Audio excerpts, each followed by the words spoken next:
vamos a arrancar y yo quería agradecer nuevamente la participación, la presencia de ustedes, también por supuesto la presencia de quienes hoy nos van a acompañar en el panel. La voy a dejar después a María Inés que haga la presentación y la coordinación correspondiente, pero bueno, no quería dejar pasar de saludarlos en la segunda jornada de la Escuela de Verano. Este es el primer panel, estamos haciendo la apertura de esta jornada con este panel y darle sobre todo también la bienvenida a aquellos que nos están mirando, escuchando a través del espacio virtual que hemos pensado para esta escuela. Y bueno, los dejo con la palabra. Recuerden que abajo en planta baja están las personas que colaboran con todo el tema de acreditación y todo lo que necesiten de informes nos pueden encontrar. Gracias. Bueno, de nuevo gracias y te dejo la palabra, María. Anda eso ahí, ¿sí? Funciona. Bueno, buenos días. Acerco más. Los míos son los micrófonos, me encanta. Buenos días y bienvenidos al inicio de la apertura, digamos, del eje economía social, solidaria y economía popular. Vamos a comenzar con el primer panel que tenemos propuesto para el eje. Tenemos un panel de lujo, con invitades de lujo, que voy a ir presentando. Algunos estamos acá, algunos estamos acá, otros están, entiendo, virtual. Y voy a ir presentando a medida que les dé la palabra. Vamos a seguir, si están de acuerdo, el orden que figura en el programa.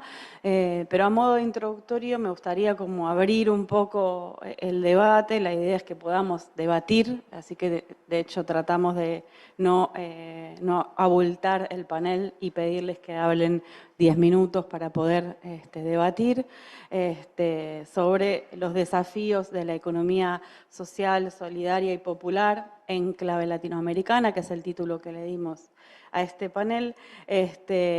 Un poco la idea tiene que ver con la importancia, ¿no?, de fortalecer estos espacios de articulación, de reflexión, de visibilización, ¿no?, de reflexión crítica sobre las experiencias, las prácticas, las organizaciones que conforman, o que hacen parte de ese heterogéneo y múltiple y diverso, ¿no?, campo, mundo de la economía social, solidaria y popular, desde una reflexión que nos permita hacer lugar a las diferencias, y voy a volver sobre esto, aprender de esas formas situadas y específicas de producción, de trabajo, de cuidados, de política, sin reducirlas, al tiempo que nos permita construir una reflexión más amplia, ¿no?, sobre estas iniciativas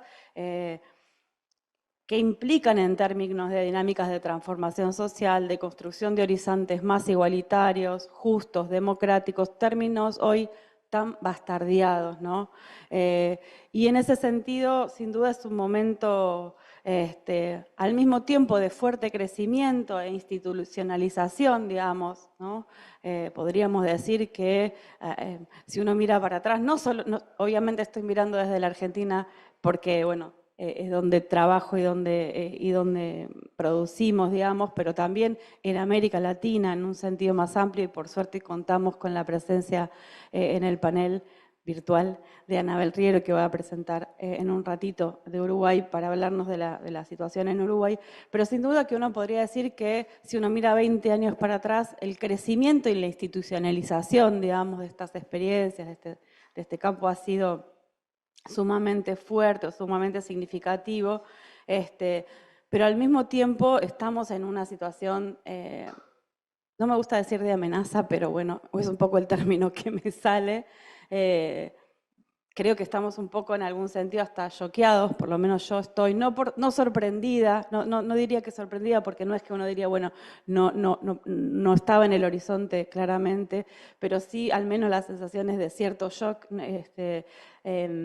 no porque, como decía, el avance, digamos, de la derecha que se disfraza de novedosa, pero que es principalmente conservadora, ¿no?, nos sorprenda, porque de hecho hemos asistido en la región, ¿no?, si uno mira otros países, hemos asistido a expresiones, digamos, múltiples, sino porque podríamos decir que cobra una forma cada vez más desencarnada, me sale el término, ¿no? Cada vez más explícita de la desigualdad como una bandera, casi diría, ¿no? Me sale un poco decirlo así, aunque me cuesta decirlo así, pero me sale, ¿no?, como una cosa desencarnada y explícita de la desigualdad, que asume como incluso formas a que constituye camino para legitimar, digamos, ¿no?, para legitimar propuestas de gobierno, ¿no? Digamos, eso uno, a mí por lo menos me tiene choqueada, ¿no? Cómo la desigualdad hoy es bandera para que se vote una plataforma política, ¿no? Y me parece que de eso tenemos que hacernos cargo, porque si seguimos mirando para otro lado nos van a llevar puestos, básicamente.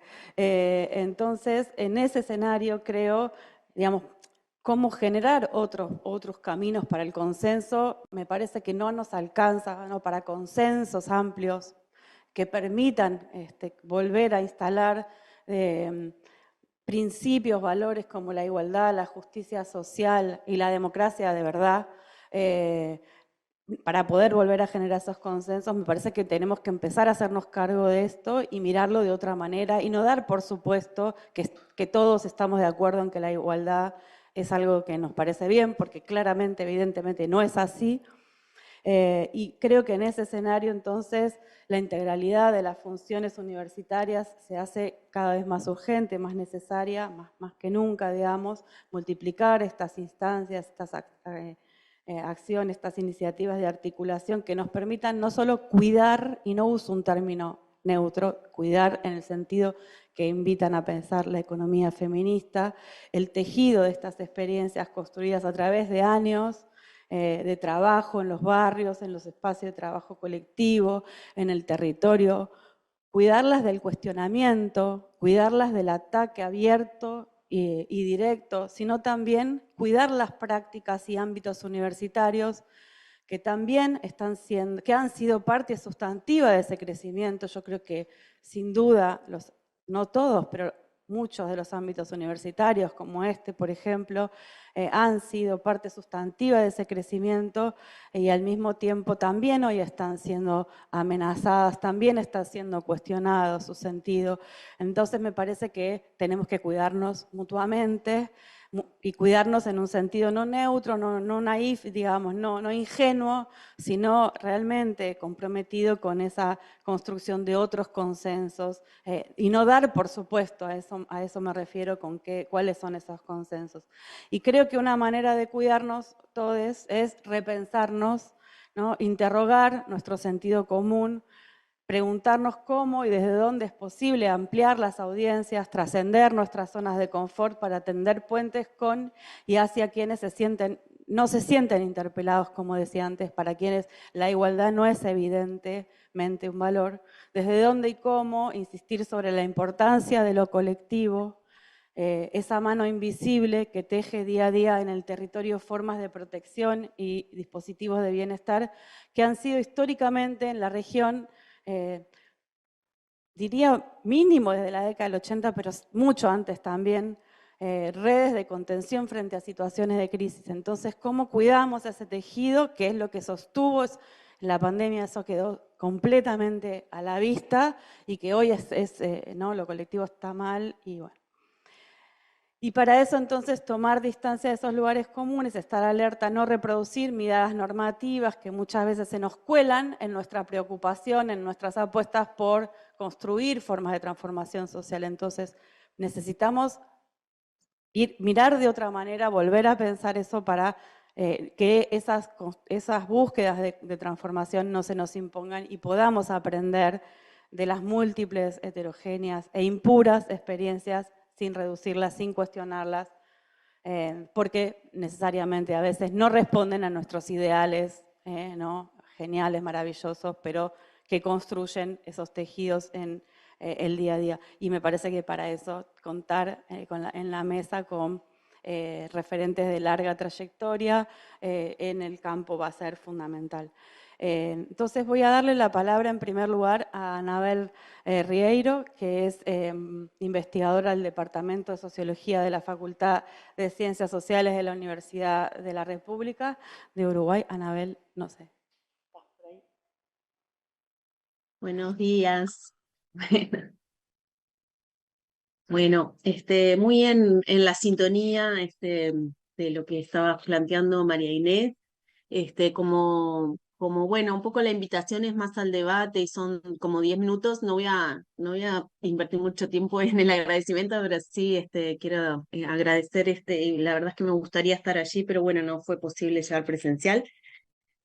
Y yo para organizar en 10 minutos, muy un poco por la línea de lo que venía manifestando María Inés, quería contarles primero cómo venimos pensando algunas cosas de la economía social y solidaria y popular en Uruguay, desde algunos proyectos que fuimos haciendo en los últimos años. Y después, en esto de los desafíos, voy a plantear como 4 desafíos que resumí bien chiquito, digamos, como para también un poco incitar el debate, que sería más visibilizar, cómo potenciar, cómo promover nuevas formas también como de gobierno, y también cómo repensarnos o cómo sentipensar también de maneras como diferentes. Entonces, para plantearles un poco en el marco de lo que venimos pensando, reformulando, nosotros venimos también un poco teorizando cómo comprender lo que viene pasando en el campo de la economía social y solidaria, desde aquellos conceptos capaz que más clásicos, ¿no? Que ya planteaban como 3 para hacerlo gráfico, digamos, y poder sobre eso después como complejizar un poco, como las 3 esferas, digamos, un poco más clásicas que ya planteaba Coralla y otros autores, ¿no? De la economía popular, digamos, social y solidaria, después la economía más pública y por otro lado la economía privada. Entonces, retomando como esas 3 grandes esferas, nosotros intentamos, bueno, desplazarnos un poquito y remirar de lo mismo, ¿no? Pero como desde el campo un poco más de lo que se está produciendo de alguna manera, o teorizando desde la producción de lo común en Latinoamérica. Entonces, esto nos permitió de alguna manera como ahondar un poquito más en esas como 3 esferas y también tensionarlas de alguna manera con esto que se está planteando mucho desde la economía feminista, desde la tensión capital-vida, ¿no? Entonces, ¿dónde está como esas tensiones que atraviesan como esas 3 esferas? Y entonces venimos como proponiendo comprender, de alguna manera, son 3 esferas que obviamente están interconectadas, que no son puras, ¿no? Pero que sí tienen como 3 epicentros de alguna manera, ¿no? Mientras que miramos la institucionalidad más estatal, podemos ver como una lógica donde el centro, el epicentro, es la gubernamentalidad. También podemos ver dentro de la economía privada o el mercado el epicentro más como de la rentabilidad, o sea, cómo en realidad se van autoorganizando los distintos componentes con una lógica, digamos, que busca de alguna manera la maximización de ganancia. Y entonces, como dice la teoría también de los comunes, más allá del Estado y el mercado, también hay un epicentro diferente en estas tramas como que se construyen cotidianamente para sostener la vida, ¿no? Entonces, también muy en la línea de lo que estaba planteando María Inés, que no quiere decir que estas tramas estén fuera de conflicto, que sean, no que las idealicemos, que allí todos los principios éticos se cumplen, sino que tienen un epicentro autoorganizativo diferente, que es en realidad en base a las necesidades que muchas veces no se pueden cumplir de manera individual, entonces como que también se generan relaciones y tramas para sostener como la vida.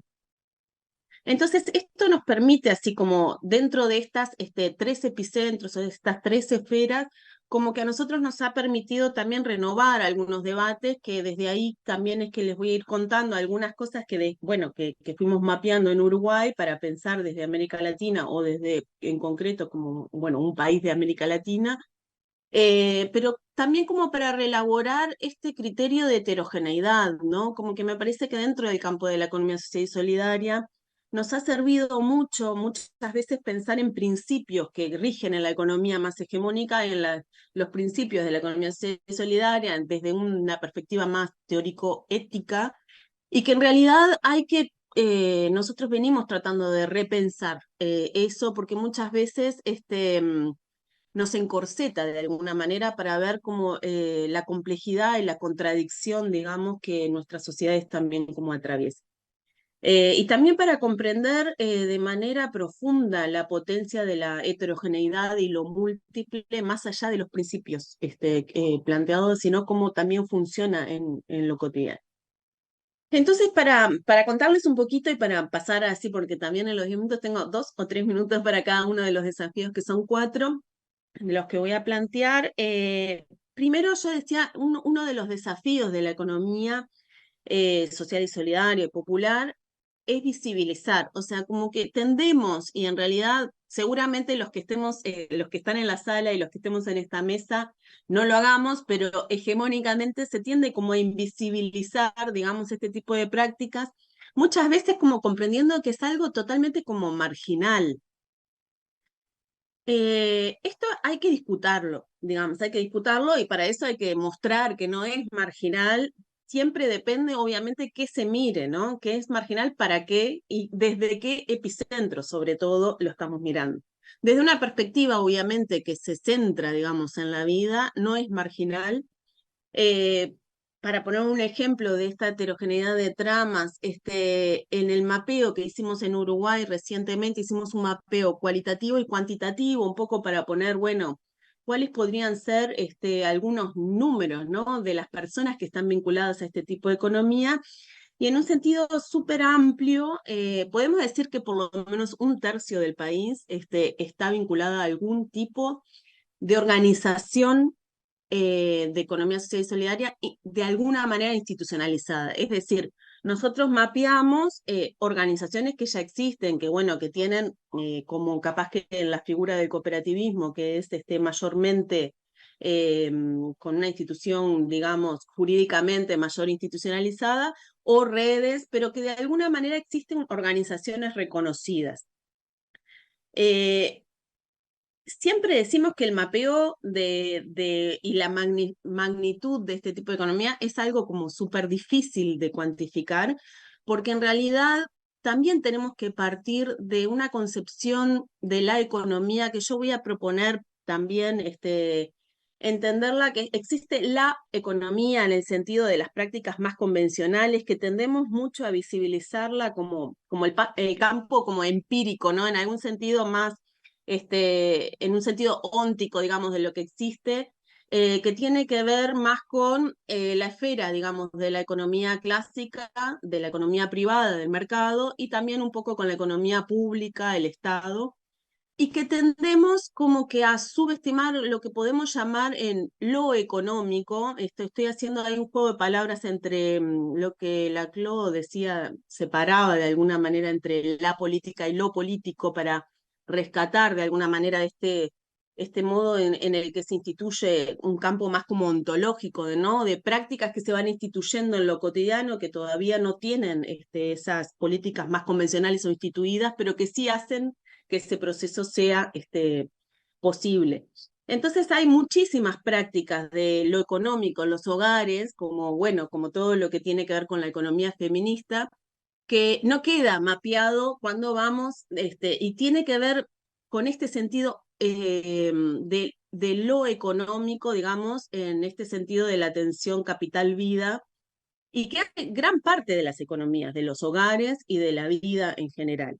Entonces, ya partiendo de esa base, que lo que podemos mapear, lo que podemos visibilizar es como una puntita de un iceberg, de alguna manera, de lo que ya se conformó como organizacionalmente, nosotros en Uruguay lo que notamos es que hicimos 25 entrevistas a 25 organizaciones de segundo grado, la mitad más o menos del mundo cooperativo que se ha conformado en Uruguay históricamente, ¿no? Las cooperativas por distintas federaciones, por sectores económicos y también como una organización de tercer grado que bueno, en el gobierno también eh, del- bueno, de Pepe Mujica, de la presidencia de Pepe Mujica, también han conformado como cogobierno de algunas políticas en el Instituto Nacional de Cooperativismo, y es el sector seguro más formalizado, de alguna manera instituido en Uruguay, que nosotros lo llamamos la economía social.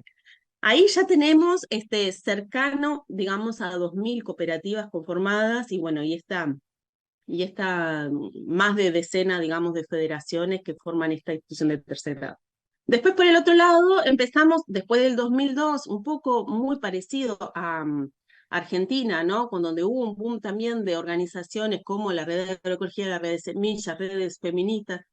Empiezan a algunas institucionalizarse también en redes y también pudimos allí mapear como a 15 más o menos, ¿no? Redes de consumo alternativo, mercado popular de subsistencia, redes de comunidades, distintas formas de organización que tienen que ver más con un campo de economía solidaria, en este sentido amplia de la economía que hace a los modos de vida, que hace a la sostenibilidad de la vida, ¿no? Y entonces allí también más o menos pudimos hablar y mapear con 15 organizaciones de segundo grado, en las cuales 2.500 más o menos emprendimientos colectivos también fueron como mapeados con estas distintas redes. Dentro de estos conglomerados que hicimos algunos, bueno, mapeos cualitativos, pero también cuantitativos con algunas de las organizaciones, podemos como afirmar que por lo menos 1 millón de personas en Uruguay, que es un país chiquitito de, bueno, 3,5 millones, forman parte de algún sector de la economía social y solidaria. Y siempre esto teniendo en cuenta de que es eso, ¿no? Es la punta del iceberg de otras economías que van sucediendo que muchas veces ni siquiera son instituidas, digamos, y por lo tanto no mapeables. Entonces ahí, bueno, el primer desafío, visibilizarlas, ver la magnitud, realmente poner, dar herramientas como para que esto sea, yo lo digo a veces como, y a modo, un poco de provocación y también que nosotros en el ámbito académico muchas veces sentimos, ¿no? Eso de que, ay, pero eso es como una cosa media hippie, media marginal, media... Bueno, en realidad decir, bueno, esto hace a la vida de muchísimas personas, a la resolución de sus necesidades, sea de vivienda en cooperativa, ¿no? Sea de vivienda, de trabajo, de las distintas necesidades económicas y materiales también que tenemos. Eso, por un lado, entonces, visibilizar la importancia de este tipo de economías. Por el otro, yo decía el segundo desafío de potenciar, decía, ¿no? Potenciar y cómo abrir, que yo creo que en Argentina han abierto de alguna manera esto que ustedes ya llaman de economía social solidaria y popular. A nosotros el término popular todavía nos cuesta, aunque hay algunas organizaciones que lo reivindican. Por nuestras historias, que bueno, sería todo un capítulo, digamos, para analizar, pero en todo caso, ¿cómo abrir? Nosotros estamos viendo esto de la economía, por lo menos social, que acá está más instituida, que tiene que ver más con el cooperativismo, a estas nuevas formas de redes, digamos, que son mucho más rizomáticas, que son como mucho más dinámicas, de afiliaciones capaz que más precarias, que van y vienen, ¿no? Y que muchas veces vemos en la economía social muchísimos valores que vienen de la de agencias internacionales, ¿no? Como, bueno, la economía verde, bueno, algunas concepciones de género, y que las nuevas redes locales ya están como de alguna manera con un gran potencial de poder problematizar y encontrar desplazamientos necesarios para repolitizar este campo, ¿no? Y potenciarlo. En este sentido, voy a poner dos ejemplos que tienen que ver, por ejemplo, cómo el cooperativismo también está como muy instalado en la agenda internacional, ¿no? Como de la ASI, de las distintas agencias que tienen que ver con el cooperativismo, los ODS, no sé, un poco transformaciones en lo que tiene que ver con el medio ambiente y también con las concepciones de género. Y muchas veces vemos en estas otras redes ya distintas prácticas que hacen a una economía feminista, que ya hay algunas cuestiones que ya pasan a cuestionarse y conceptualizarse de manera como diferente, y también con todo lo que tiene que ver con, en Uruguay, por lo menos con la agroecología, ¿no? Con la red de agroecología, la red de semillas, la red de grupos de mujeres rurales. Hay como nuevas concepciones que, más que la agenda internacional, me parece que la apertura a este campo puede como repolitizarlo, digamos, en esto de reconocerse en un campo múltiple, heterogéneo, diverso, ¿no? Pero como también no restringido a lo formalizado. Entonces, potenciar esto que nosotros llamamos como tramas interconectadas, que además están interconectadas, y esto es lo que también hicimos en esta investigación de mapeo, después ir a los territorios y ver cómo en los territorios las organizaciones se interconectan, ¿no? Territorialmente. O sea, más allá de que sea de cooperativismo, el otro, bueno, una ONG, el otro una red, no sé qué, como territorialmente siempre están como visibilizándose y bueno, y haciendo cuestiones en común. Después el tercer desafío, me parece, yo lo ponía como promover, digamos, nuevas formas de gobierno de alguna manera, que tiene que ver mucho también con visibilizar, ¿no? Como, y también con la interconexión de alguna manera de este campo de la economía social, solidaria y popular con también la economía pública, con las concepciones más como del Estado y de la gubernamentalidad, que cómo de alguna manera promover distintas políticas donde de alguna manera nuestros estados, y esto también tiene que ver, bueno, con lo que planteaba María Inés al principio, pero se han pensado de alguna manera en una dicotomía muchas veces, obviamente en la institucionalidad y en la lógica, en este epicentro de la gubernamentalidad, desde una concepción puramente liberal, ¿no? De eh, dejar que el mercado se autorregule de alguna manera, para decirlo rápidamente, o de alguna manera permitir que la economía clásica del mercado también crezca, pero también como distribuyendo con concepciones de distribución. Pero muchas veces, incluso en los estados que han promovido más este otro tipo de economía, muchas veces se promueve desde una concepción de política social, ¿no? De inclusión. Bueno, tenemos una masa de personas que no están accediendo a la integración por el mercado como autorregulado, y bueno, entonces también como colaboramos con este tipo de economía, pero no como una economía que realmente puede pasar a ser como el centro del pienso desde esta concepción más como de la vida de los ciudadanos, ¿no? De esta concepción más de la habitabilidad de las personas y de las economías híbridas y mixtas que todos los hogares de alguna manera también construyen, sino como de manera más como marginal, ¿no? Más como, bueno, de alguna manera externalidades, digamos, de ese tema, bueno, ayudamos a este tipo de economía para que estas personas también puedan estar incluidas. Esto hay que repensarlo, y esto, repensarlo y poner la vida en el centro, lleva también a repensar las formas de gubernamentalidad que tenemos y de gubernamentalidad, ¿no? Las formas de participación y de democracia, más allá de lo que ya está instituido, ¿no? De este campo más como empírico del Estado, y cómo serían otras formas de gobierno donde realmente la autoorganización estuviera como en la base social también de las decisiones como políticas. Y por último, sobre estas nuevas formas de sentir y pensar que yo proponía, retomando un poco esto de cómo también desde las universidades, ¿no? Primero defender ante los retrocesos de alguna manera que también se viven en Latinoamérica, defender las concepciones de integralidad, ¿no? Sabemos que la extensión universitaria trae nuevas preguntas, que es importante no solo pensar la realidad, sino también pensar cómo se puede transformar, que tenemos que estar como realmente como que tenemos un modelo, digamos, de universidades que es muy iluminista, que es, bueno, pensarse como una manera epistémica, de alguna manera que puede tomar distancia y neutralidad de la sociedad, y bueno, y todo eso también como, bueno, de construirlo, ¿no? Partir de la integralidad para pensar la realidad, pero también para transformarla, sin duda, como que tiene que ser como un emblema de alguna manera que defendamos, que no retrocedamos, pero también en las formas de cómo pensamos la complejidad de lo que nos sucede, ¿no? De cómo nos desprendemos, obviamente, de estos marcos más occidentales, que obviamente nuestras universidades tienen como ese sesgo, y cómo podemos pensar la transformación social, ¿no? Porque siempre pensamos las transformaciones, ni que hablar que de manera lineal hacia lo que, bueno, el desarrollo, ¿no?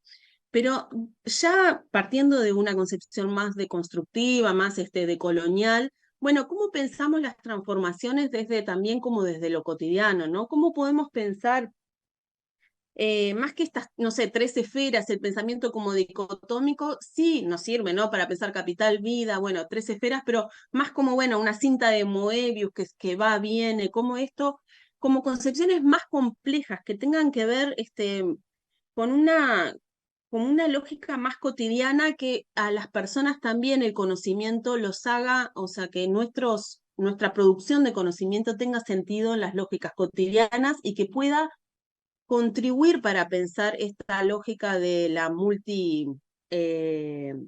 digamos, como la multiescalaridad de nuestras economías, ¿no? Que bueno, que yo también haciendo cosas cotidianas, obviamente estoy condicionado por lógicas que tienen que ver con lo regional, con lo nacional, pero también soy parte como activa, ¿no? Activo de lo que sucede porque somos trama relacional. Y en este sentido me parece que ahí las ciencias sociales, y ya voy terminando con esto, tiene un gran desafío para también discutir de alguna manera cómo nos hemos pensado como sociedades. En algún sentido, bueno, obviamente esto tiene que ver con el iluminismo, con un pensamiento más utilitarista y más de progreso, donde el hombre o sea, se piensa la naturaleza, piensa las condiciones como de manera extractiva, pero sí cómo podemos, por ejemplo, nosotros disputar esta idea de que el mercado, por ejemplo, autorregulado, que somos personas que están compitiendo individuales, que compiten unas contra otras, que el mercado nos regula o que los gobiernos nos regulan de alguna manera, nos gobiernan, y cómo podemos realmente darle la importancia que tiene a que somos seres relacionales, ¿no? No existen, no existimos ninguno de nosotros, sino es a través de nuestras relaciones sociales, y son nuestras relaciones sociales donde se funda la economía, la política social, todo junto. ¿Y cómo hacemos como para que entendernos como esa trama que es relacional, obviamente, en lo que tiene que ver con nuestra sociedad y también como con la naturaleza, como parte de una trama como compleja que tiene que ver con lo local y que tiene que ver con nuestros territorios?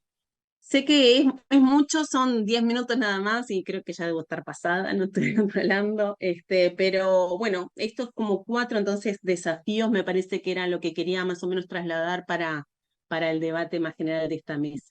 Agradezco mucho, muchas gracias.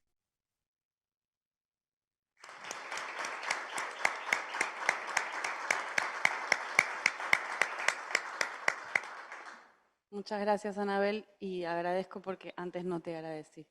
Así que gracias. Vamos a escuchar ahora a Silvia Palmieri. También le agradecemos a Silvia la presencia que se haya trasladado. Silvia es secretaria de Coordinación de Ramas de la UTEP, la Unión de Trabajadores de la Economía Popular. Voy de vuelta. Silvia Palmieri, que también le agradecemos y sobre todo que se hayas trasladado hasta acá. Es Silvia, secretaria de Coordinación de Ramas de la Unión de Trabajadores de la Economía Popular, la UTEP, y también es referente nacional de la rama de trabajadores del espacio público de la misma organización.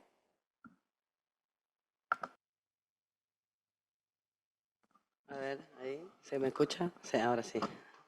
Bueno, buen día para todos, todas y todes, y no solo los presentes acá, sino también los que se conectaron de forma virtual para poder presenciar a través de la distancia.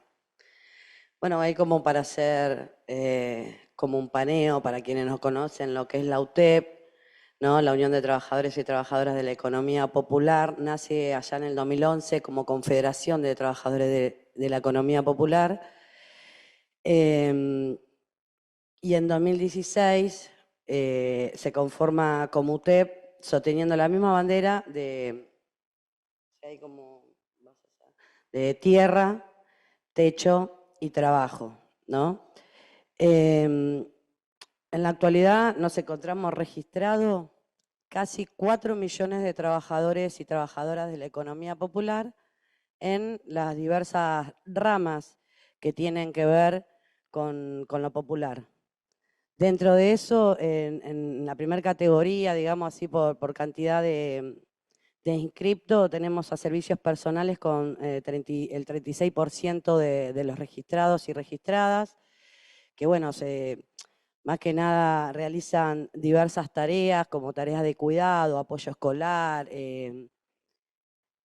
entre otras, como bachillerato popular y demás. Y también los socios comunitarios, hay un 27,1%, que esto tiene que ver, y ahí sí le voy a pedir a Mari que me pase uno, después volvemos en todo caso, tiene que ver con los comedores y merenderos, ¿no? También tiene que ver con el deporte social y demás. Pero bueno, esto lo de los comedores y merenderos, hoy en la actualidad, digo, es como una problemática abismal, muy grande, que se está sufriendo a nivel nacional y que no solo tiene que ver con la UTEP o con las organizaciones sociales y populares, sino que tiene que ver mucho más que eso, porque en el RENACOM los 50.000 comedores y merenderos que fueron registrados también pertenecen a las organizaciones civiles, iglesias, clubes de barrios y demás que, bueno, ante la problemática alimenticia, dan, ¿no? una asistencia alimentaria a 4.500.000 personas en general, hablando de familias enteras, de adultos mayores hasta niñeces.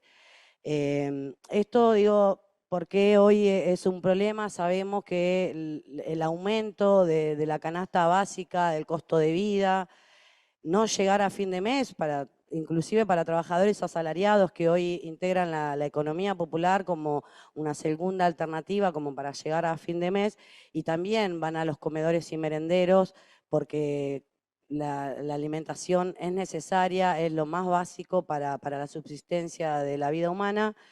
Y bueno, por todos los medios se intentó tener una reunión, ¿no? con la nueva ministra del Capital Humano, que es algo también para discutir, y mi compañero Nariche dice capital humano, nos ven solamente como un número, ¿no? Capital humano que no ha recibido, que se hicieron jornadas de ollas vacías mostrando las necesidades en las barriadas, que también ante la negativa de recibir a los referentas de diferentes merendores y comedores y de organizaciones sociales y populares, se conformó, ¿no? En lo que le llamaron la fila del hambre, porque en realidad era no voy a recibir a los mismos que generan el hambre, siendo que esos compañeros, compañeras y compañeros son los que sostienen en los barrios las necesidades, digo, para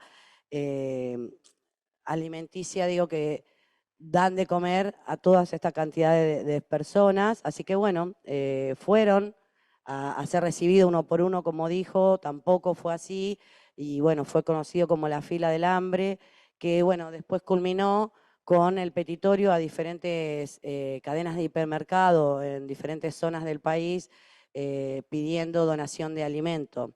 Ahora sí podemos volver un poquito, Mari, una.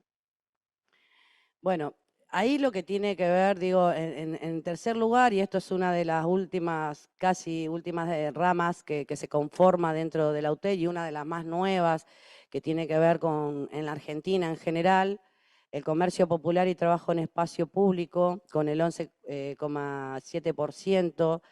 En realidad somos 407.055 trabajadores, trabajadoras de espacios públicos que nos dedicamos a la venta ambulante, al arte callejero, cuidar coches, limpiar vidrio, ferias, artesanías, manteros y manteras.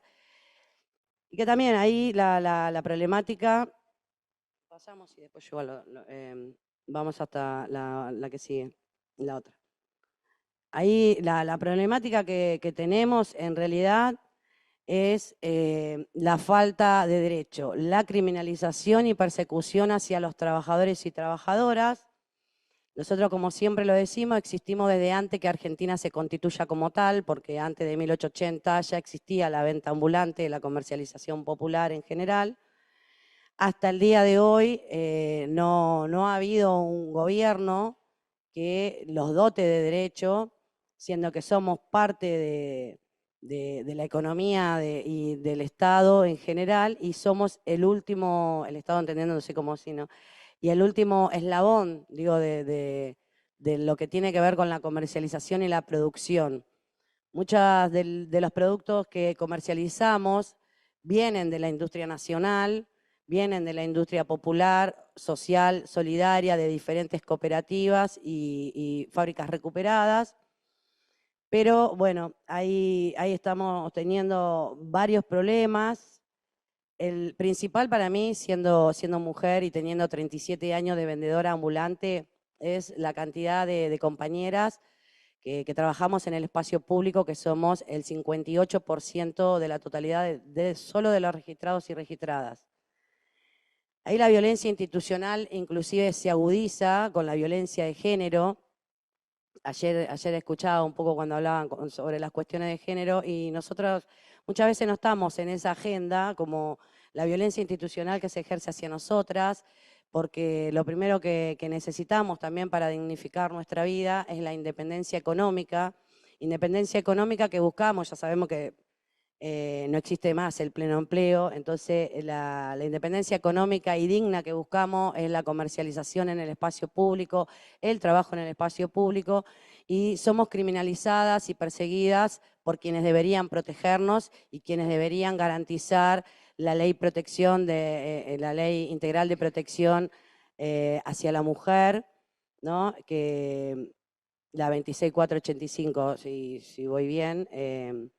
Pero bueno, la independencia económica no podemos garantizarla, más allá de que nosotras salimos a trabajar por este mismo hecho de que somos criminalizadas.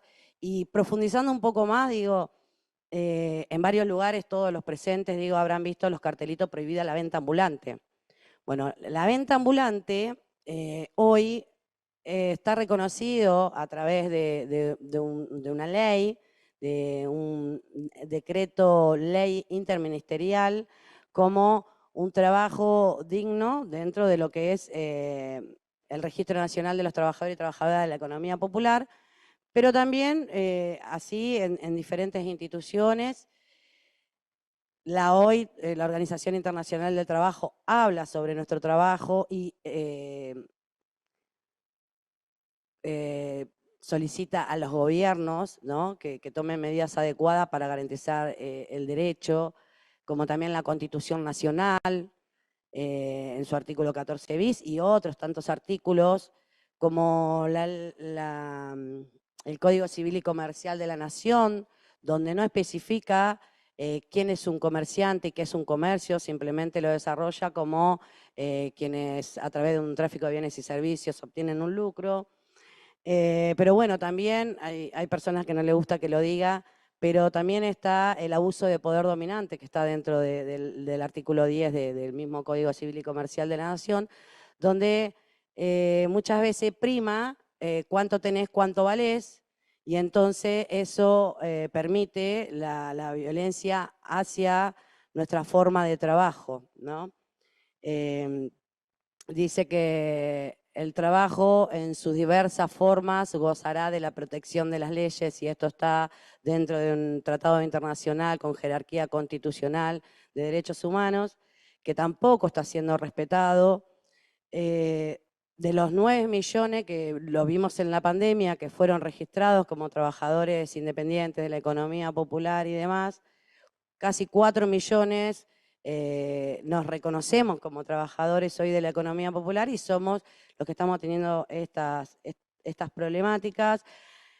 Hemos discutido a lo largo y ancho de nuestra patria un proyecto de ley nacional que integre a todos nuestros espacios con también diferentes experiencias a nivel nacional e internacional, ¿no? Pero, por ejemplo, acá hay en algún municipio alguna resolución que permite, pero yo que vengo de la provincia de Buenos Aires, la Carta Orgánica de Municipios, en su artículo 26, dice que debe crearse el registro de vendedores ambulantes, por ende, no está prohibido, ¿no? Y así con muchos otros tratados. Pero bueno, más que nada, digo, nosotros presentamos este proyecto de ley que durmió en el Congreso, porque no es de necesidad y urgencia garantizar el trabajo, que es la dignidad de la vida humana, cuando más allá de eso, pasemos María entonces, más allá de eso, a muchas de las personas, a los compañeros y compañeras que somos parte de la economía popular, se nos trata de vagos y de planeros, ¿no? Entonces ahí también una de las cosas importantes sobre lo que es la economía popular o los trabajadores asalariados y asalariadas, digo, de esto del pleno empleo que no existe, hay un 24,5% de jóvenes de entre 18 y 24 años registrados en la economía popular, sobre un 7,4% de los trabajadores asalariados registrados, ¿no? y un 38,5% de adultos jóvenes entre 25 y 39 años, y un 32,7% de adultos jóvenes como trabajadores asalariados. Esto es una base de datos que se tomó del Ministerio de Trabajo y Seguridad Social y sobre también el RENATEP. O sea que trabajadores de la economía popular, jóvenes y adultos jóvenes, hay un 62,9%. Pasamos así, no me cortás, por favor. En 10 provincias de la Argentina, en 10 provincias hay más trabajadores de la economía popular registrados que trabajadores asalariados. Y eso es un número alarmante también, digo, porque si hablamos de lo que tiene que ver con el trabajo, con la dignidad humana, con los recursos económicos de nuestra patria, también ahí estamos en una problemática y digo, hay que empezar a mirar a la economía popular y de qué forma garantizamos estos derechos como extensión universitaria en relación con la sociedad, de que en cada cuadra, en cada barrio donde nosotros transitamos, vivimos y militamos y demás, tenemos trabajadores de la economía popular, ya sea de los socios comunitarios, ya sea de los trabajadores en espacios públicos, del área de construcción, de la agricultura familiar. Pasamos así. Acá esto también, lo que se dice y lo que es, ¿no? Porque tenemos yo me estoy comiendo cada rato, un 1,2% de los trabajadores de la economía popular no tiene estudio, no se registró, porque esto es un registro personal que se hizo. Cuando el 40% finalizó sus estudios obligatorios, y esto también es alarmante, porque un 7,8% tiene una carrera universitaria o terciaria incompleta o en curso, y un 2,7% de la economía popular tiene título universitario y terciario. Eso para cuando nos tratan de vagos y planeros, pero que la realidad es eso, que el pleno empleo no existe y más allá del título que tenga, es difícil poder acceder a las garantías constitucionales, digo, laborables, ¿no? Acá también, en este caso, en el padrón del RENATEP, solo el 29,5% recibe un potenciar trabajo. Hay un 70,5% que solo se autogestiona su trabajo y es muy difícil cuando no tenemos un fortalecimiento del Estado, no tenemos un fortalecimiento de los gobiernos que se suceden, los gobiernos de turno, para poder desarrollar esta tarea, porque a veces es muy complicado, ¿no?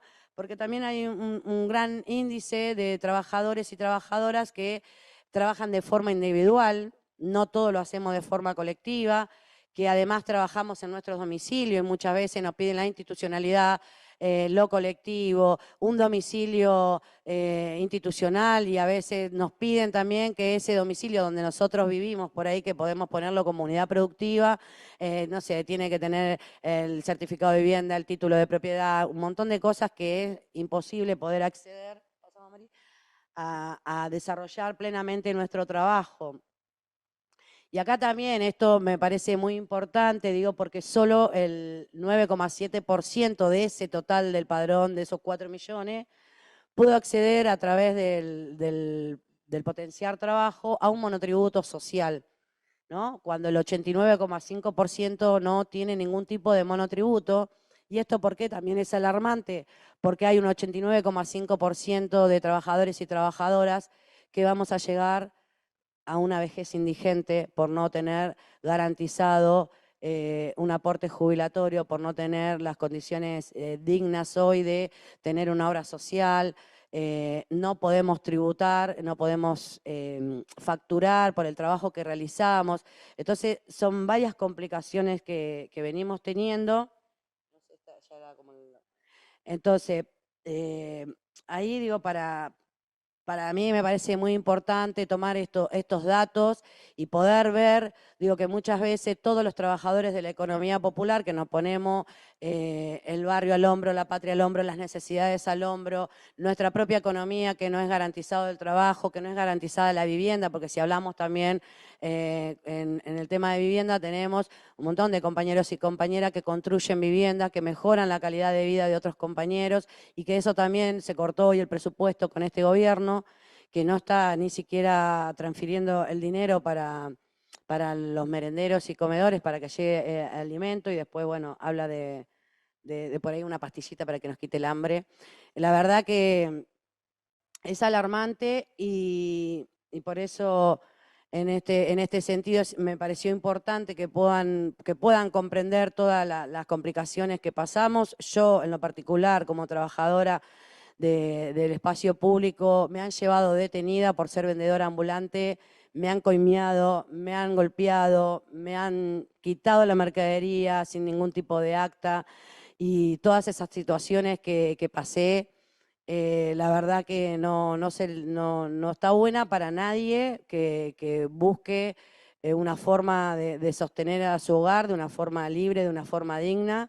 Entonces, por eso me parece importante de poder discutir y rediscutir en los municipios donde vivimos, donde trabajamos, donde militamos, donde estudiamos, de rever cómo el propio Estado está violentando la dignidad humana y el primer derecho humano que tenemos como adultos, como jóvenes, que es el derecho al trabajo, y empezar a quitar esos cartelitos de prohibida la venta ambulante y empezar a rediscutir qué cantidad de trabajadores se autogestionan y se generan su propio trabajo, porque para nosotros, y ahora sí, sin economía popular no hay justicia social. Muchas gracias. Bueno, muchas gracias, Silvia. Le vamos a dar la palabra entonces ahora a Ivana Petz, que está también, no sé cómo se saca habría que sacar el power que está virtualmente. Espero que esté ahí. La voy presentando mientras. Ivana es secretaria de Extensión de la Facultad de Filosofía y Letras, de la que también es profesora de la carrera de Antropología y es investigadora del CONICET, de la Universidad de Buenos Aires, ¿no? Hola, ¿me escuchan bien? Hola, ¿sí? Bueno, buenísimo. Bueno, en primer lugar quería agradecerte, María Inés, por la invitación al panel y a este debate tan necesario que se está proponiendo en torno a los desafíos de la economía social, solidaria y popular en Latinoamérica. Bueno, en segundo lugar, la verdad que quiero felicitar a la Universidad de La Pampa por tomar la posta para la Escuela de Verano de Extensión de la ULEU. Creo que es una iniciativa fundamental para reflexionar sobre la extensión universitaria, sobre nuestros abordajes, cuáles son las líneas prioritarias de trabajo en los contextos latinoamericanos, y también los puntos de partida en términos epistemológicos, ¿no? Y los debates políticos que ello lleva implicado en torno a lo que Edward Said, digamos, denomina de alguna manera la problemática del observador, ¿no? Y que implican, digamos, estas necesarias preguntas que tienen que ser recurrentes en torno al para qué y para quiénes nos comprometemos y trabajamos. La pregunta en torno a hasta qué punto nuestros desarrollos de articulación social en los territorios realzan los procesos de liberación o realzan los procesos de dependencia y de dominación, y qué tensiones encontramos en la realidad en la que nos involucramos, ¿no? Tener en el horizonte de nuestras praxis permanentemente esta alerta, desde mi punto de vista es muy importante como antídoto fundamental para contrarrestar el fuerte voluntarismo que está en las prácticas de la extensión universitaria aún. Entonces, bueno, saludo muy fuertemente esto, que la Universidad de La Pampa haya alojado a la Escuela de Verano de Extensión de la ULEU. Pero además porque siempre también es muy necesario repensarnos y repensar las prácticas, porque la sociedad va cambiando y la extensión universitaria no se realiza sin esos debates previos en torno al Estado, en torno a la sociedad y en torno a la universidad y al rol del intelectual crítico. Así que, bueno, sumamente necesario este encuentro. Antes de comenzar por ahí con la presentación, quería contar un poco, igual Inés recién me presentó, digamos, pero desde dónde hablo, ¿no? Digo, bueno, por un lado, desde un sesgo disciplinar en torno a la antropología. Soy antropóloga y me dedico fundamentalmente a digamos, a lo que es la antropología económica o a las preguntas, ¿no? Que surgen digamos, de ese subcampo disciplinar. Y por otro lado, Inés decía que soy secretaria de Extensión y sí, digamos, la verdad que ya llevo muchos años al frente de la unidad de gestión en la Facultad de Filosofía y Letras de la UBA, desde el 2014, pero desde el 2008 que estoy en el armado del Centro de Extensión Territorializado que tenemos en la facultad, que es el CIDAC, el Centro de Innovación y Desarrollo para la Acción Comunitaria, y desde el 95, digamos, en el marco de trabajos de extensión y diseños de políticas de extensión universitaria en relación a pueblos originarios en la Argentina. Con lo cual hablo también desde esa experiencia, que ha sido fundamental, digamos, para poder seguir tematizando en torno a la economía social, solidaria y popular, y a los desafíos también de, cómo desde las instituciones públicas, puntualmente desde la universidad y específicamente desde la extensión universitaria, fortalecemos y nos fortalecemos, ¿no? En esta clave de entramados que están implicados en lo que es la economía popular. Bueno, planteado esto, me voy a detener en tres cuestiones. Una, en relación a lo que es la profundidad histórica, digamos, en Latinoamérica, de lo que son las dinámicas de la economía popular. De alguna manera, Silvia recién lo planteaba, digamos, antes de la Constitución, digamos, la consolidación del Estado argentino, ya estábamos, o sea, ya había dinámicas, ¿no? que encontramos hoy también en lo que es la economía popular. Por otro lado, el segundo eje, digamos, y a la luz de la experiencia argentina, sí, un planteo muy fuerte desde mi punto de vista, no hay economía popular sin Estado, y el último eje en el que me quería situar un poquito, y por ahí con más profundidad, es justamente la economía social, solidaria y popular y la universidad. Bueno, entonces arranco por el primero. Muy breve, solo como disparadores, en función de lo que puede ser un debate posterior, si es que hay lugar para esto.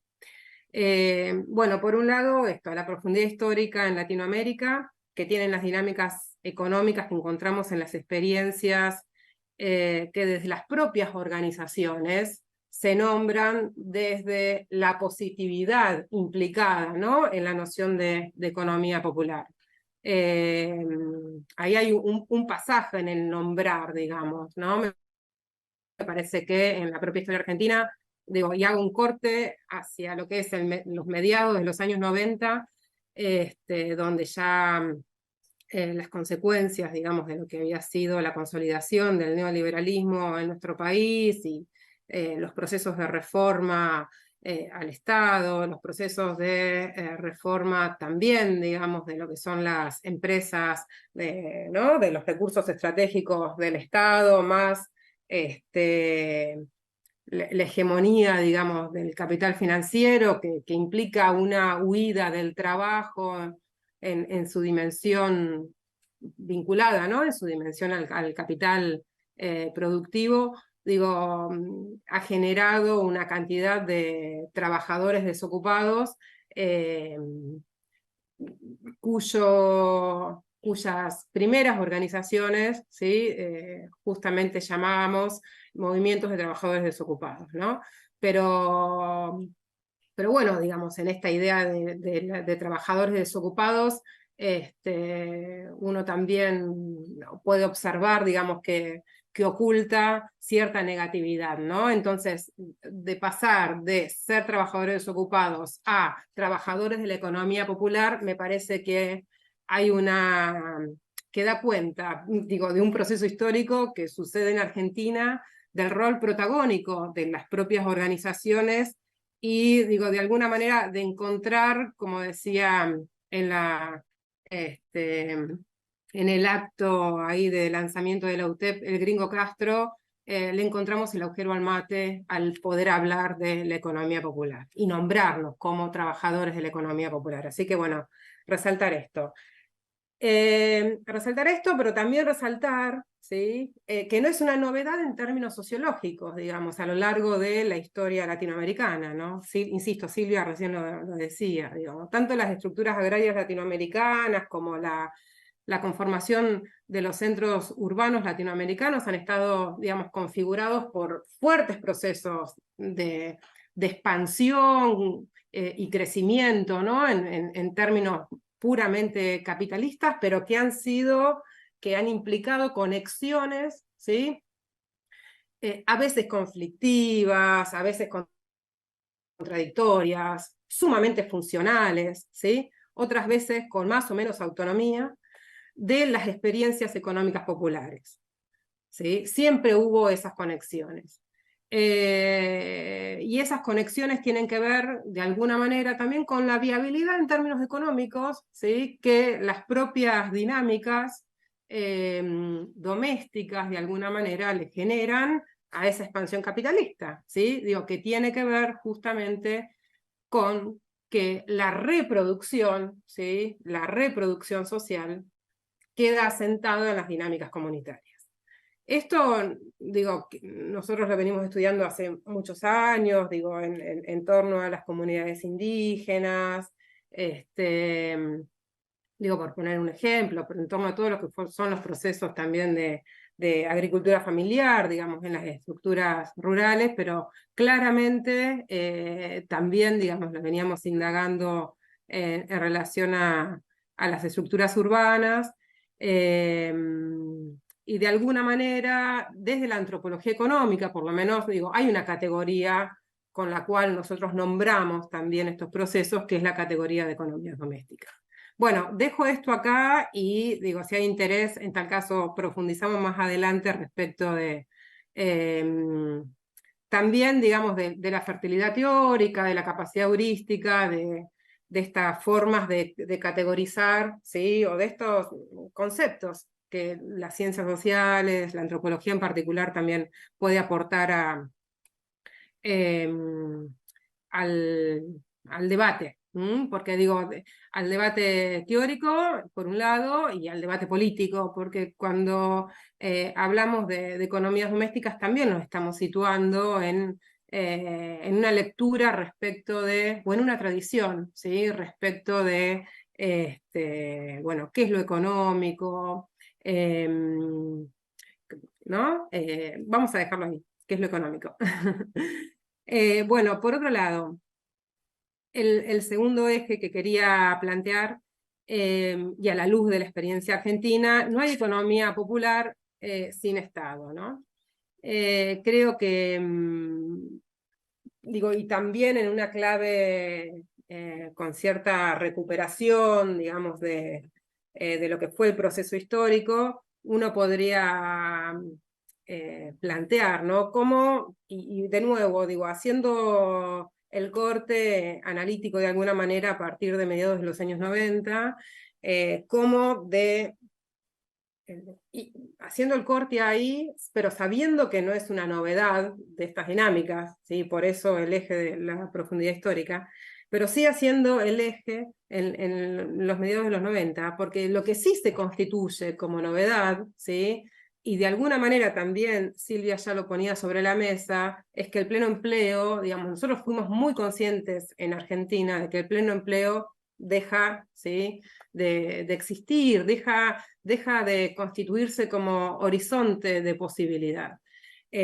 A la luz de, digo, las transformaciones en el mundo del trabajo, con el desarrollo de, digo, determinadas fuerzas productivas, digo, hoy con la inteligencia artificial ni hablar, nos queda muy, muy consciente, pero también por cómo se van configurando las correlaciones de fuerzas y por cómo el propio capitalismo se ha perfeccionado en su planificación, en todo el planeta, ¿sí? Entonces, digo, acá hay algo, y en esa planificación, por supuesto, que entra, digamos, una modalidad de regulaciones, que lo hacen posible y cada vez más vivo, ¿no? Y subsumiendo cada vez más trabajo. Entonces, lo que sí nos queda claro, digo, vuelvo, lo que sí nos queda claro es que ese modelo ideal de alguna manera, ¿no? De integración social en un modelo, ¿sí? capitalista con un Estado benefactor, entre comillas, donde había posibilidades, digamos, del famoso 50-50, no está siendo posible, ¿sí? No está siendo posible en este momento. De modo que se rompe, ¿sí? Se rompe el contrato entre el capital y el trabajo, ¿sí? Que en algún momento de la historia y de las coyunturas capitalistas, ¿sí? Se constituye como ese modelo ideal. Modelo ideal, ¿sí? Entre muchas comillas. Y ese contrato pasaba por el salario. ¿Sí? Ese contrato pasaba por el salario. Hoy, digo, también los números muy elocuentes que nos presentaba Silvia, digo, demuestran que tenemos que ampliar, digamos, por ahí la noción, ¿sí? de trabajo tan asociada a las relaciones salariales, ¿sí?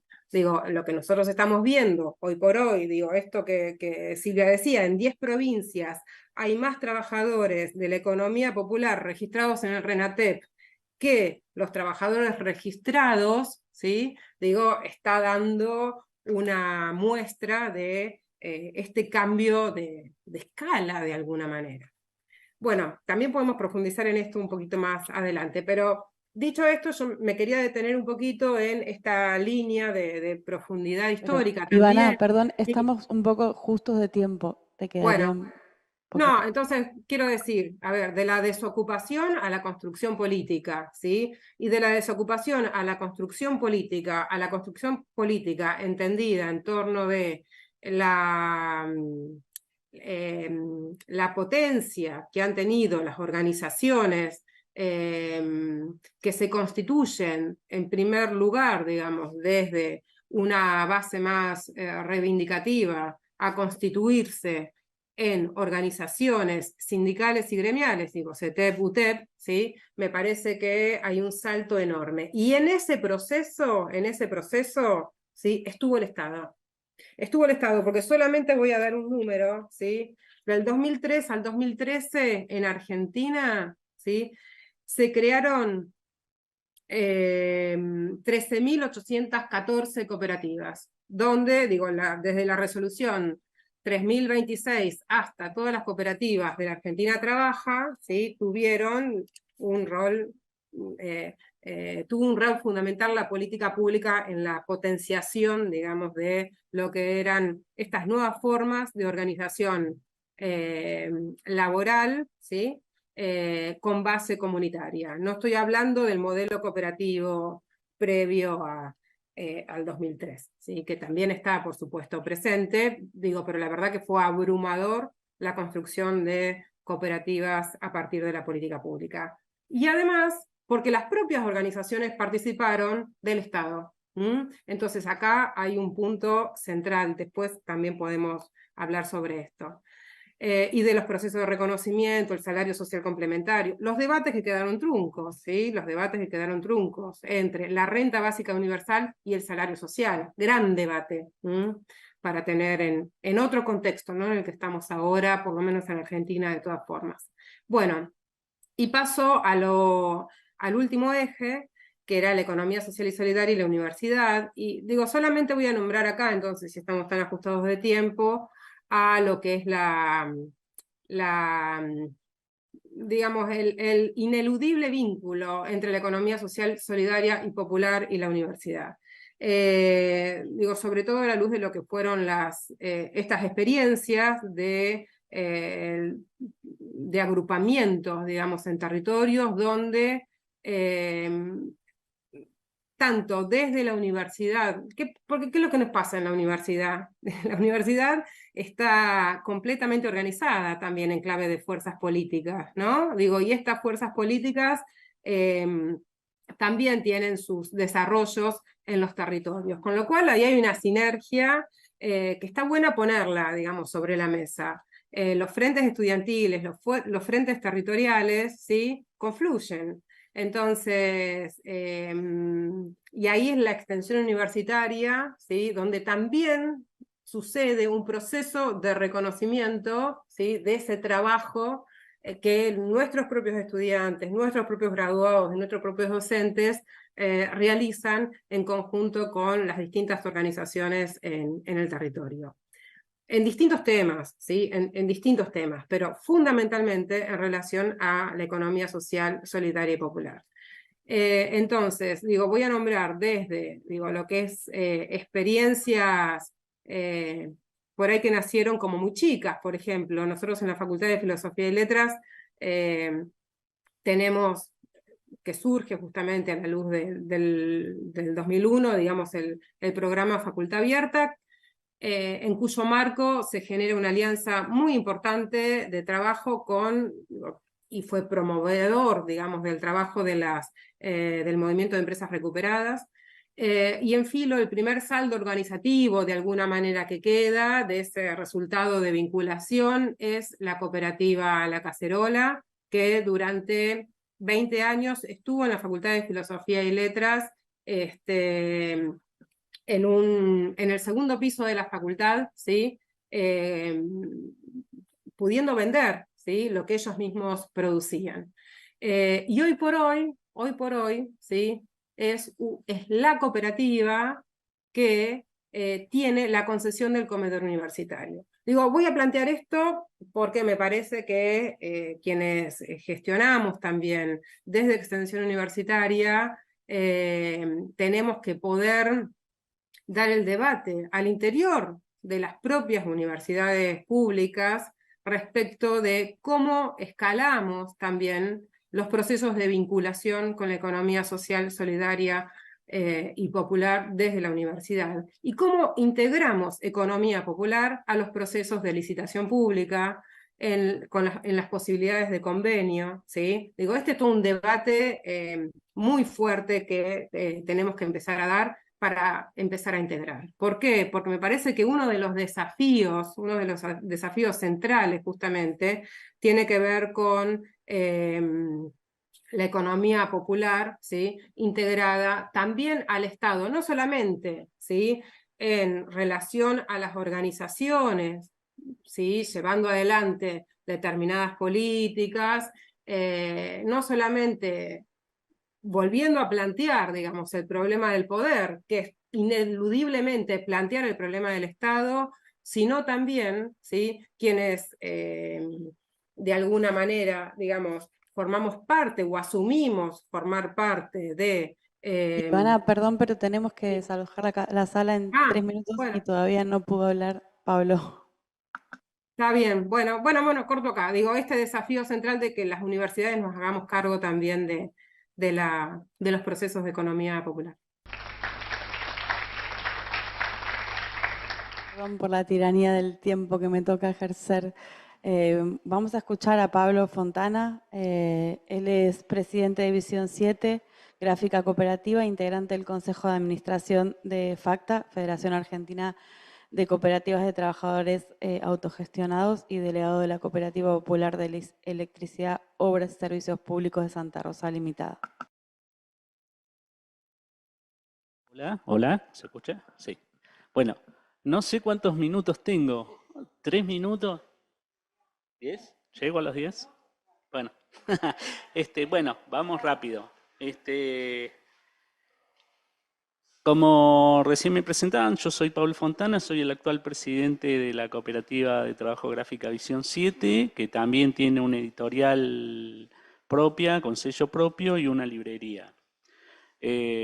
Antes que nada, quiero agradecer la invitación a esta charla, agradecerle a Lía Norberto, al habernos tenido en cuenta, y a todo su grupo, que ha sido el trabajo de extensión durante años. Nosotros nos formamos en el 2005 y desde ahí el grupo Lía y su grupo nos ha venido acompañando y dándonos un lugar, sobre todo acá en la universidad, nos ha dado un voz, y también nos ha servido para irnos formando con el devenir del tiempo, ¿no? Yo voy a hablar de la experiencia desde mi cooperativa, acá en La Pampa, que creo que yo creo que es un vector de la historia del cooperativismo de trabajo acá en La Pampa. Ha sido un vector movilizador. Desde los inicios de nuestra cooperativa hemos tenido algunas cosas en claro. Una ha sido que no nos podemos salvar solo. O sea, que la cooperativa no puede salvarse sola. Desde el principio trabajamos para movilizar el resto de las cooperativas de trabajo, agruparlas, teniendo en claro que si todo el movimiento avanzaba, si todo el movimiento se fortalecía, nosotros salíamos mucho más fortalecidos, y en eso hemos venido trabajando incansablemente. Otro tema ha sido la transversalidad de la cooperativa, los asociados y asociadas nuevas que entran. Desde el primer día se encuentran con una cooperativa donde tienen real voz y voto, donde al otro día pueden estar participando, debatiendo, poniendo en duda el funcionamiento de la cooperativa y desarrollando sus identidades políticas o personales. En ese sentido creemos que es una cooperativa muy, muy inclusiva. Somos la primera cooperativa gráfica de La Pampa y única por ahora. Recién hoy María Inés hablaba del tema del colectivismo, ¿no? De como esa mano invisible o como esa red que aparece y nos organiza sobre todo cuando el Estado no está o cuando el Estado se retira. El señor presidente Milei, el día de la inauguración de su periodo, nos dijo a todos públicamente que uno de los problemas que había tenido el argentino, que tenía la Argentina, era que sus dirigentes habían abrazado las pobres ideas del colectivismo, ¿no? Visión 7, la cooperativa Visión 7 y la mayoría de las cooperativas precisamente son producto de llevar adelante ese colectivismo, ¿no? En esto que nosotros ponemos en duda, ¿no? Siempre desde los estados, los dirigentes, los distintos gobiernos, sean del signo que sean, siempre ponen en primera medida o en valor el emprendedurismo, ¿no? El emprendedurismo individual, y los modelos exitosos, ¿no? Siempre escuchamos de los modelos exitosos, y los modelos exitosos se miden, ¿no? Estamos en una lógica capitalista, se miden desde una cuestión económica. Ayer estuvimos, para relacionarlo, ayer estuvimos en los 20 años de la cooperativa textil de Pigüé, y Manteca Martínez, que es un dirigente histórico, decía que las cooperativas teníamos muchos fracasos, ¿no? Y pocos éxitos. Y es así, tenemos muchas batallas perdidas y pocas ganadas. Pero yo creo que somos modelos exitosos, ¿no? O sea, y que no se mide desde lo económico, se mide desde lo humano el éxito. Nosotros hace 19 años que estamos en La Pampa, desarrollándonos y tratando de llevar adelante, creando redes de todo tipo. En el 2013 arrancamos con lo que creíamos que era necesario, que era una federación de cooperativas de trabajo, que agrupara las federaciones. Y en eso me acuerdo que arrancamos con otro dirigente cooperativo que se llama Daniel Blandi, y empezamos a tener reuniones, ¿no? Y bueno, dijimos, bueno, vamos a hacer unas tarjetas de invitación, íbamos a las distintas cooperativas de trabajo, que no éramos muchas, éramos 5 o 7 cooperativas, y entregábamos la tarjetita, y cuando era el día de la reunión, ¿quiénes éramos los que estábamos ahí? 2, ¿no? Era Daniel y yo, que eran los que lo habíamos organizado. Y así no podíamos activar. Hasta que se nos ocurrió una idea que era, bueno, si no venían a la reunión, vamos nosotros. Y ahí estuvimos muy acompañados por el grupo de LIA, motorizados también. Entonces íbamos a una textil, hacíamos la reunión de esa futura federación en una textil, y ya éramos Daniel Blandi, yo y las textiles. Y en la otra reunión lo hacíamos en una radio cooperativa, y entonces en la otra reunión ya era Daniel Blandi, yo y las textiles y la radio. Y así fuimos moviéndonos hasta el 2015, que muy acompañado por la universidad, por INAES, por la CNCT y por FACTA, pudimos formar una federación que se llamaba FECOPA en ese momento, y que, bueno, tratamos de acompañar a las nuevas cooperativas, ir viendo, tratando de entender qué éramos y qué hacíamos, y que, bueno, después el gobierno del macrismo se encargó de hacernos desaparecer, porque fuimos perdiendo cooperativas y fuimos perdiendo espacios. Nosotros en el 2014 nos afiliamos a FACTA, que es la Federación Argentina de Trabajadores de Cooperativas Autogestionadas, y ahí empezamos a participar de ese espacio, y también de una forma de podernos proyectar a nivel nacional. Desde esa federación que habíamos formado, que era FECOPA, nos integramos a la CNCT, como una forma también de trabajar en los reclamos gremiales que teníamos, ¿no? Bueno, ahí realizamos diferentes participaciones, estuvimos en congreso, organizamos acá incluso en la universidad. Lo que se debatía en ese momento, se trataba de debatir, que era la ley de cooperativas, ¿no? Que se buscaba cambiar, y que para nosotros todavía es algo pendiente, porque dentro de esa ley de cooperativas, que funciona bastante bien, pero que es una ley vieja, las cooperativas de trabajo prácticamente no existimos. Entonces nos parece que eso era algo que hay que cambiar, ¿no?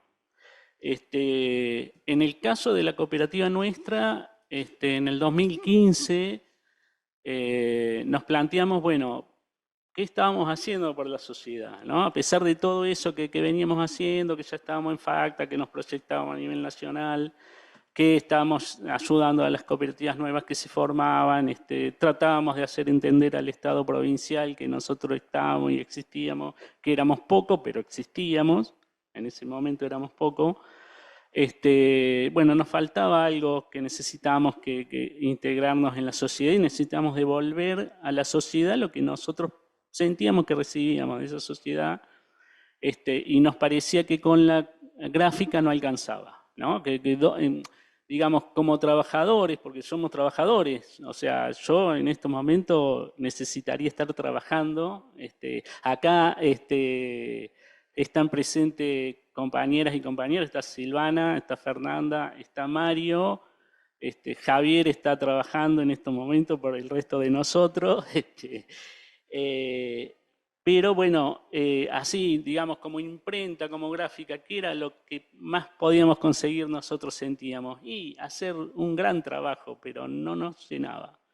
Entonces, a partir de ahí, pensamos que lo que nosotros queríamos volcar en la sociedad pampeana era otra cosa, y ahí se nos ocurrió la editorial. Una editorial con sello propio, una editorial que permitiera la bibliodiversidad en la región, que estaba orientada y está orientada a la producción y a la edición de libros que tiene que ver con la adquisición de derechos, que tiene que ver con feminismo, que tiene que ver con pueblos originarios, que tiene que ver con luchas, y en eso estamos, y hemos conseguido una editorial que está a la altura de cualquier otra, que tiene muy buenos contenidos, que es reconocida a nivel nacional, y eso ha sido todo con el trabajo autogestionado de cada uno de nosotros, con mucho sacrificio, con mucho entendimiento de parte de la familia. Nosotros, el otro día me preguntaban a mí si éramos una cooperativa recuperada. Y yo decía que no somos una cooperativa recuperada, somos personas recuperadas, que nosotros nos recuperamos como personas, ¿no? Recuperamos individuos y recuperamos individuas, recuperamos a familias, nuestras familias, a entender que hay otra forma de relacionarse con el trabajo y otra forma de relacionarse laboralmente y con la producción. Yo creo, y hablo por el resto de mis compañeros y compañeras, me parece que hemos creado en nuestra cooperativa un lugar donde vamos a trabajar con felicidad, sin pesar. Para nosotros no existen los lunes, no me pongas caras ahí. Que vamos con muchas ganas, que siempre hay muy buena onda, y en las reuniones se ve cómo tratamos de proyectarnos y cómo nos sacrificamos por llevar adelante una empresa que no es para nosotros. El cooperativismo tampoco es para nosotros, ¿no? Eso es una forma de cambio. Lo que planteamos como empresa, mi tiempo, bueno, y yo quiero, así rapidito, las cuestiones de los desafíos, ¿no? Nosotros a partir de hace 4 años empezamos a tratar de vernos desde otro lugar, ya no formar la federación, sino empezar desde abajo a formarla, asociándonos con otras cooperativas. Hicimos el año pasado un primer encuentro de cooperativas de trabajo que fue muy exitoso, hubo más de 30 cooperativas participando, de toda la provincia, y ahí planteamos las necesidades que teníamos nosotros como políticas públicas que el gobierno provincial tenía que activar, porque veíamos que los gobiernos les cuesta mucho activar hacia la economía social y hacia el cooperativismo. A pesar de, como en este caso, que es un gobierno de un signo popular, y que la Subsecretaría de Cooperativa ha venido trabajando mucho con las cooperativas de trabajo, pero no nos alcanza. Necesitamos políticas más activas, necesitamos una ley de cooperativas de trabajo y de economía social, y en la que estamos trabajando. Necesitamos activar muchas más cooperativas escolares. Las cooperativas de trabajo acá en La Pampa vienen desde hace 2 años empujando al resto de la sociedad a que se movilice. O sea, son las cooperativas de trabajo que han ido a las cooperativas de servicio y han ido a las mutuales a buscar la integración, exigir la integración y a modificarlo. Han sido las cooperativas de trabajo pampeanas las que han salido a bancar y a sostener las cooperativas escolares y a las docentes que los llevan adelante. Y a pesar de que son las cooperativas más humildes, con más necesidades, a veces autoexplotados sus propios asociados y asociadas, y con sueldo y con retiros también de pobreza. Y a pesar de eso, trabajan por ese semillero de las cooperativas escolares, sabiendo que eso no es para nosotros ahora, sino que es para el futuro de las cooperativas. Y buscamos la integración. Y también desde ese encuentro salimos a empujar al gobierno provincial para que nos tenga en cuenta, porque hemos notado que hace 3 años atrás, 4 años atrás, éramos 15, 17 cooperativas de trabajo en La Pampa. Hoy somos más de 60 cooperativas del trabajo en La Pampa y el gobierno provincial y los gobiernos municipales es como que no registran ese crecimiento y ese crecimiento hay que administrarlo y hay que llevarlo adelante y se tienen que dar cuenta que ese es el futuro del trabajo, ¿no? La sala porque si no me van a tirar algo. Bueno, dos cositas más, si me permitís. Sí, dos cositas. yo Una no- es ahí, que ahí. estamos nosotros luchando por que se haga acá en la Universidad Nacional de La Pampa una tecnicatura de economía social y que sea una tecnicatura de economía social no para académicos, sino que sea para nuestros asociados y asociadas de la cooperativa de trabajo, porque necesitamos elevar el conocimiento de esos asociados y de esos futuros dirigentes. Necesitamos que se forme, necesitamos que ese asociado que hoy en día es un operario o una operaria, mañana sea contador o mañana sea abogado, no al revés. No necesitamos un abogado o un contador que haga un pequeño taller de cooperativismo a ver si entiende qué diablo es el cooperativismo. Necesitamos al revés, que el asociado y la asociada se formen académicamente. Y por otro lado, otra cosa también, ya que vamos con la evolución, porque yo soy muy evolucionista, creo mucho en la evolución, y esto es para los trabajadores, para los extensionistas, está muy bueno que los extensionistas nos vayan a visitar a las cooperativas de trabajo, a la economía social, nos ayuden porque es de mucha ayuda, porque nos permite ver otras cosas, y está bueno que esos alumnos se formen y tomen conocimiento de esa economía social, de esos trabajadores, de esas trabajadoras, pero también se debería modificar para que cuando esos trabajos de extensiones se terminen, quede algo en las cooperativas, quede algo en esos grupos, que se vuelque ahí también un saber. Estaría bueno que salgan los alumnos con conocimientos nuevos y salgan también los asociados, asociadas, trabajadores y trabajadoras con un conocimiento nuevo. Bueno, tendría un montón de cosas más que decir, pero bueno, la voy. Muchas gracias, muchas gracias. Nada, porque si no nos van a matar, tenemos que desalojar. Muchas gracias a todos, a las compañeras que están del otro lado y a Lía por impulsar la mesa, que, bueno, corazón de este eje.